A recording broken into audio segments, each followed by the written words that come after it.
Oi, pessoal! Hoje nós vamos conversar sobre o enceramento do primeiro molar inferior, dente 36. Bom, primeiro vamos observar a conformidade desse dente com os seus dentes vizinhos. Sulco principal acompanhando o formato do arco, né, de acordo com os dentes vizinhos. A inclinação das cúspides também respeitando o formato do arco. E alturas de cristas marginais, tá? Elas devem estar na mesma altura. O primeiro molar inferior, ele apresenta 3 cúspides na vestibular. Uma mesovestibular, uma vestíbulo-mediana e uma disto-vestibular, que é a menor de todas. E 2 sulcos, um sulco mesovestibular e um sulco disto-vestibular, que é mais curto e termina no terço oclusal. O sulco mesovestibular termina no terço médio com uma fossa. Então, vamos fazer as marcações do sulco mesiodistal na face oclusal, que acompanha os outros sulcos. Tá? Lembrando que esse dente ele apresenta 3 fossas, uma fossa distal, uma fossa central e uma fossa mesial. Partindo da fossa, nós vamos observar um sulco ocluso lingual, que separa as duas cúspides linguais. E os outros 2 sulcos que separam as cúspides vestibulares. Tá? Cúspides, a maior delas é a cúspide mesiolingual. E na sequência, a mesiovestibular, a distolingual, a vestíbulo-mediana e a distovestibular. Lembrando que a distovestibular deve estar um pouco mais lingualizada em relação às outras. Em oclusão, nós vamos observar que o sulco mesiovestibular coincide com o ápice da cúspide mesiovestibular do primeiro molar superior. Já a ponta de cúspide da mesiovestibular é direcionada para as cristas marginais do segundo premolar superior e do primeiro molar superior. Observando, o ápice da cúspide vestíbulo-mediana, sua ponta de cúspide, é direcionada para o sulco ocluso vestibular do primeiro molar superior. E já o sulco disto vestibular do primeiro molar inferior coincide com a ponta de cúspide disto vestibular do primeiro molar superior. Então, nós vamos remover o dente preparado e fazer as marcações que vão nos direcionar na inclusão de cera. Marcar o direcionamento das cúspides linguais vestibulares e marcação do sulco central. Além disso, já vamos fazer uma marcação prévia de direcionamento de cúspides, lembrando os volumes de cada cúspide, né, da maior, que é a mesiolingual, até a menor, que é a distovestibular, e coincidindo com aquelas marcações que nós acabamos de conversar quando o dente estiver rígido, tá? Então, lembrem daquelas marcações iniciais. Vejam que o volume que eu desenhei para disto vestibular é bem menor, né, respeitando o que será no futuro. Agora, nós vamos começar a inserção da cera formando os cones correspondentes às cúspides. O cone mesovestibular, vale lembrar, deve estar localizado voltado lá para as cristas marginais do segundo pré e do primeiro molar inferior. O cone vestíbulo mediano, da cúspide vestíbulo mediana, ele deve estar direcionado lá para o fundo da fossa do primeiro molar superior. Tá? E o cone da cúspide disto vestibular, ele deve estar direcionado para o fundo da fossa distal do primeiro molar superior. Todos os 3 sem tocar, tá? Sem tocar no dente antagonista. Depois de levantar os cones, respeitando as suas futuras alturas de cúspide, nós vamos fazer o formato das arestas longitudinais de cada cúspide. Veja que na aresta longitudinal da cúspide mesovestibular, eu me apoio no dente vizinho. Dessa forma fica mais fácil desse cone não quebrar. E, na sequência, nós vamos confeccionar as arestas longitudinais de cada cúspide, tá bom? De novo, respeitando suas alturas. É claro que nesse momento será colocado cera com um pouco de excesso, né? E aí depois nós vamos preencher as vertentes lisas externas de cada cúspide, lembrando das inclinações, partindo de uma aresta longitudinal, nós temos duas inclinações, que são as duas vertentes. E depois nós vamos preencher as vertentes internas ou triturantes. Nesse primeiro momento, ainda sem desenho de sulco, é claro, fazendo apenas o volume e respeitando aquele limite que nós estabelecemos com a marcação do sulco central. Daí, nós vamos preencher e subir os cones da lingual. O cone mesiolingual vai ter maior volume e o cone distolingual um pouco menos, respeitando as inclinações.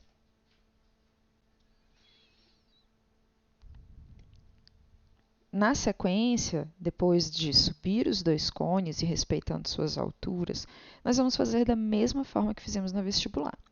Arestas longitudinais dos dois cones, preencher vertentes lisas externas e depois preencher vertentes internas triturantes, ainda sem anatomia, né? Sem a anatomia oclusal. Lembrem de já fazer a conexão preenchendo as faces proximais, tá? Mesial e distal. Agora, nós vamos acrescentar um pouco mais de volume nessa face oclusal, lembrando do volume de cada cúspide.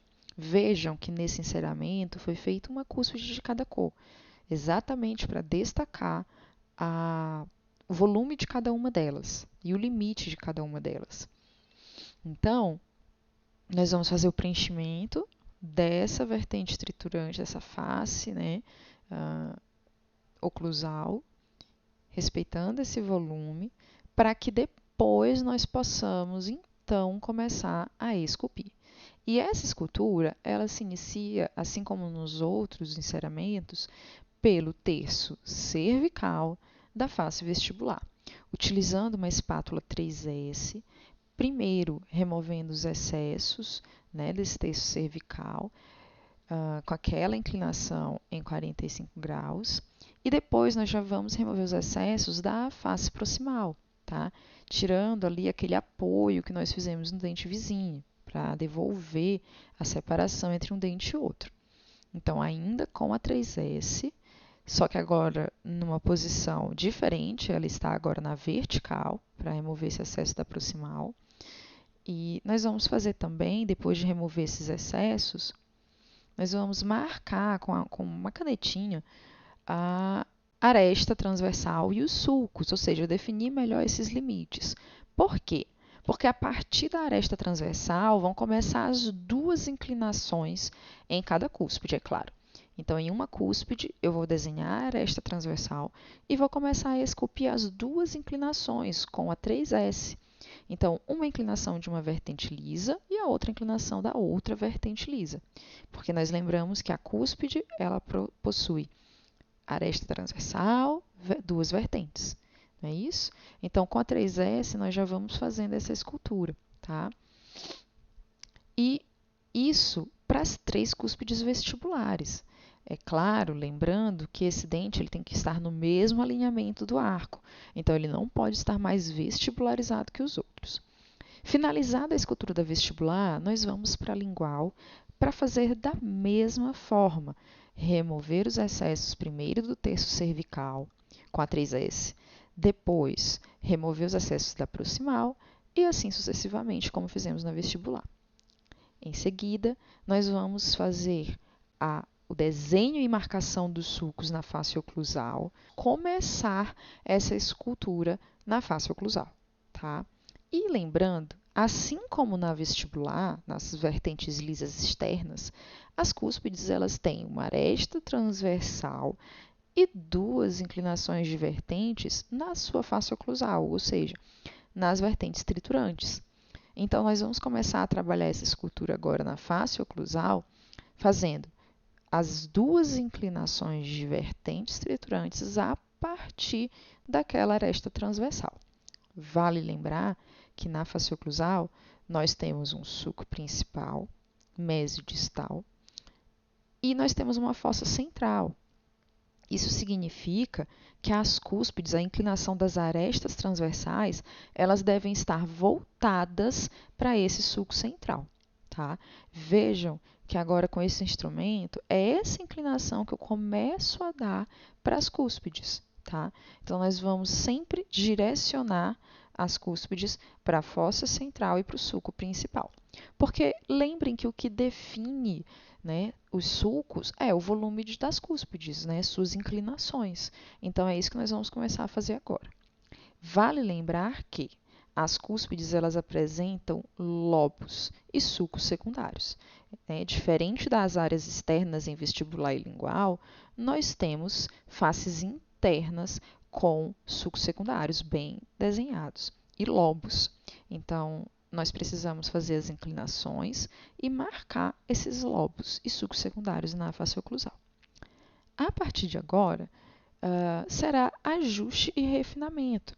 Então, nós vamos virar esse modelo em vários ângulos e observar onde nós temos excesso, tá? Lembrem que terço cervical de face vestibular é mais reto e terço médio oclusal é mais inclinado para lingual, né? E de todas as vistas, nós precisamos observar uma harmonia entre essas faces, tá? Então, agora nós vamos partir para os refinamentos, né? Ajustando, vendo de todos os lados, para que esse dente fique mais harmônico. Então, nós vamos ajustar a altura das cúspides, marcação dos sulcos, inclinação dessas cúspides. Vejam que a cúspide do vestibular ainda está muito vestibularizada, ela é mais lingualizada, né? Ela fica mais escondida ali em relação à vestíbulo mediana e à mesovestibular. Então, esse é o momento agora de refinar, tá? De ajustar esse encerramento. E a cada vez que nós ajustamos e removemos um pouco dessa cera, é necessário marcar novamente os sulcos. É preciso ter uma crista marginal bem definida, tanto mesial quanto distal, e a melhor definição das fossas, tá? Então, vejam que ali eu defini melhor crista e fossa distal, né? Que está ali bem pertinho da cúspide disto vestibular.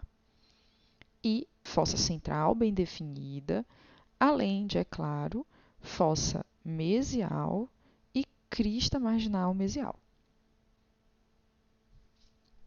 Observem o direcionamento das cúspides para o sulco central e para a fossa.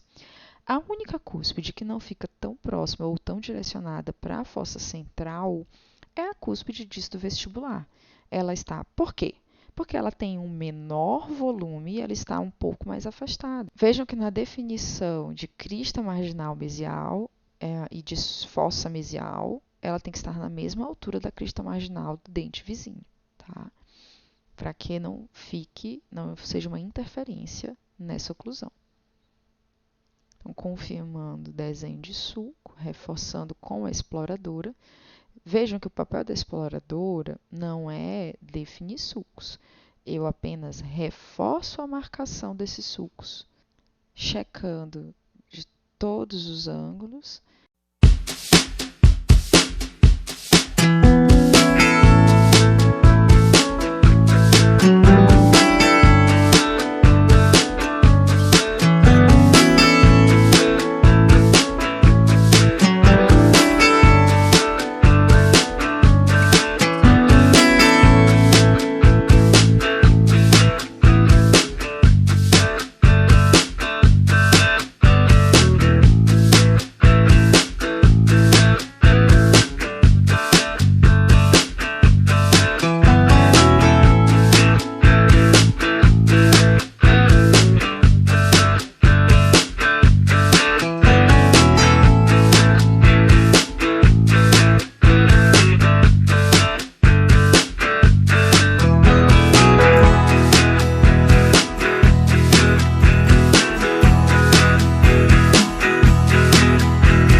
nosso dente 36 finalizado.